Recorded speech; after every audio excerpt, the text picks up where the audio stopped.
চিলির বিখ্যাত কবি পাবলো নেরুদার অসুখে একজন। আমি তাকে ছেড়ে দিয়ে এলাম, অপেক্ষায় দাঁড় করিয়ে রেখে দরজায়। আমি চলে গেলাম দূর দূরে। সে জানতো না আমি আর কখনো ফিরে আসব না। একটা কুকুর চলে গেল, হেঁটে গেল গির্জার এক নান। একটা সপ্তাহ আর একটা বছর কেটে গেল। বৃষ্টিতে ধুয়ে গেল আমার পায়ের দাগ। ঘাস জন্মালো রাস্তায়,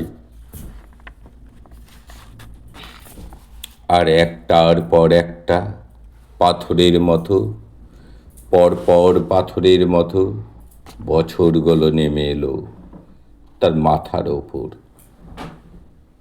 তারপর যুদ্ধ এলো, রক্তের এক আগ্নেয় পাহাড়ের মতো।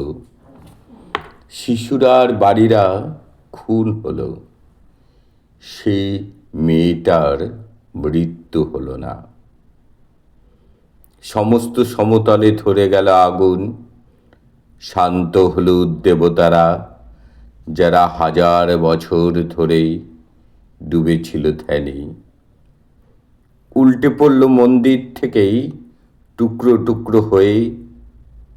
তারা আর স্বপ্ন দেখতে পারল না।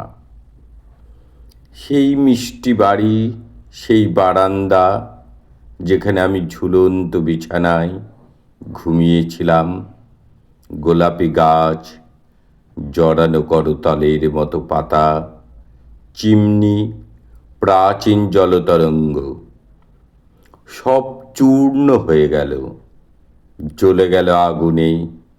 সেখানে ছিল শহর, সেখানে ছড়িয়ে রইল কাঠকয়লা, দোমড়ানো লোহা, মৃত পাথরের মূর্তির বিভৎস মাথা, রক্তের একটা কালো দাগ।